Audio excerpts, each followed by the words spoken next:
It's 11:47 p.m. You're lying in bed, phone 6 inches from your face, and you open Instagram just for a second. 20 minutes later, you've seen your old classmates' beach wedding in Santorini, your coworkers' promotion post, and some stranger's morning routine that involves cold plunges and reading 40 pages before sunrise. And somewhere in those 20 minutes, without even noticing it happening, your mood just quietly collapsed. You put the phone down, you stare at the ceiling, and this thought creeps in. What am I even doing with my life?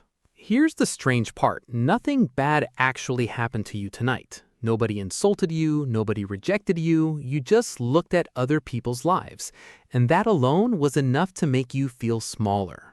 Today, we're breaking down why comparison is so much more dangerous than people realize, what it's actually doing to your brain and your confidence, and, more importantly, how to catch yourself doing it before it wrecks your whole week.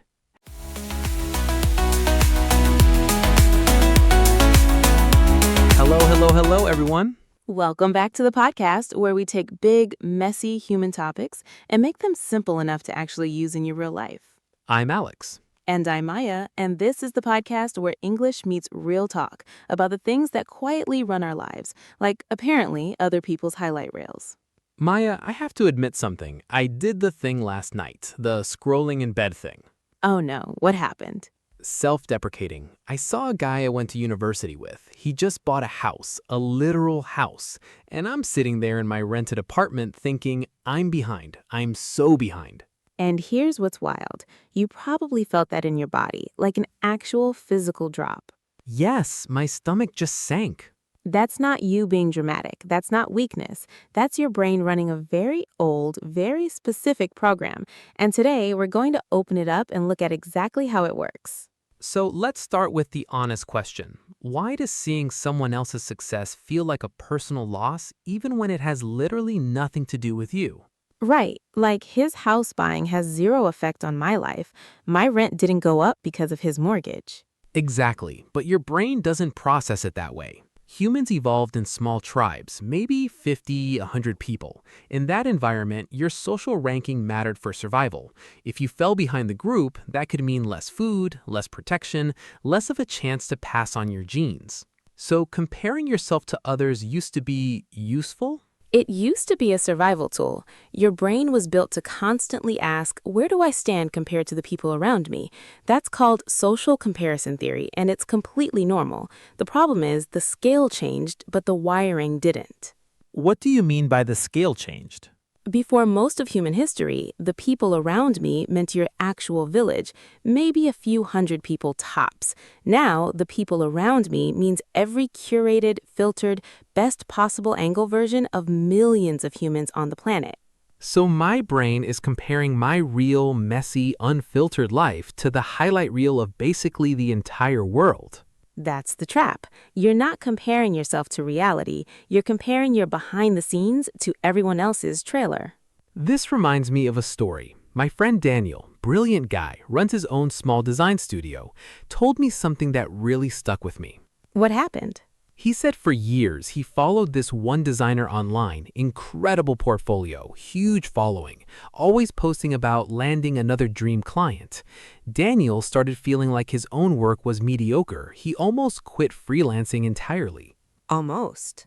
But then, completely by accident, he ended up on a video call with that designer for an unrelated project, and the guy admitted, off camera, that he was 3 months behind on rent, terrified his biggest client was about to leave, and hadn't taken a real day off in over a year.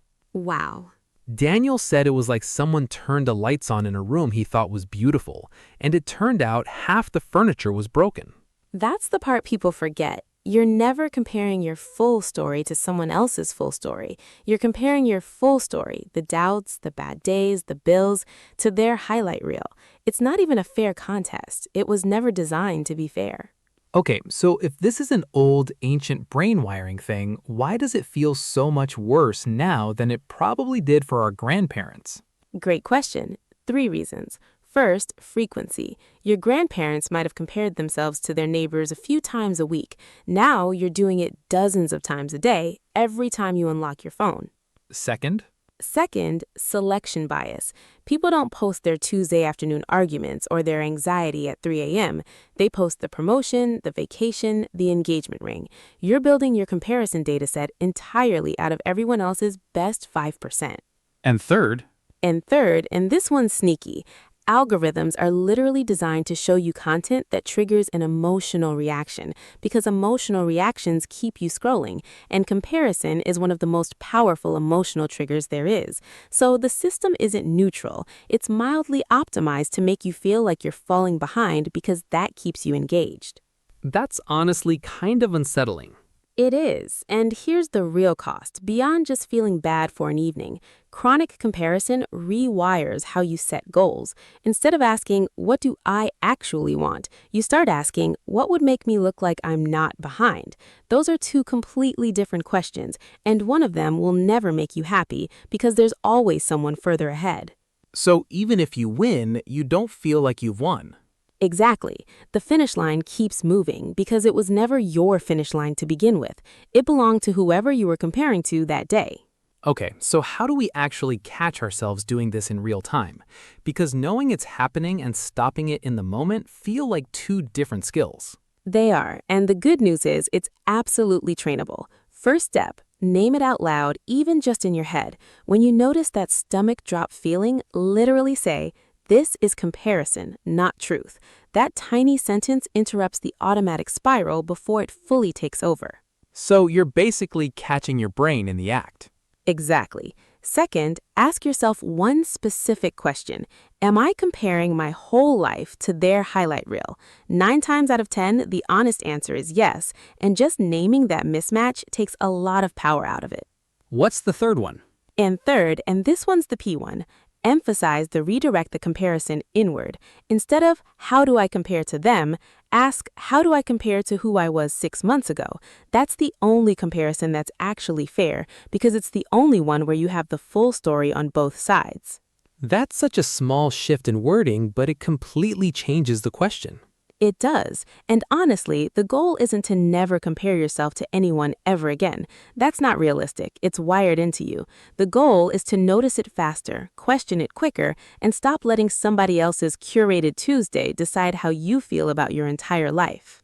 So next time you're lying in bed at 11:47 p.m. and you feel that familiar drop in your stomach, maybe pause and ask, am I really behind or am I just looking at someone else's highlight reel and calling it a race? Your life was never supposed to be measured against a stranger's filtered feed. It was only ever supposed to be measured against your own. That's it for today's episode. Thank you so much for listening. And as always, Keep it simple.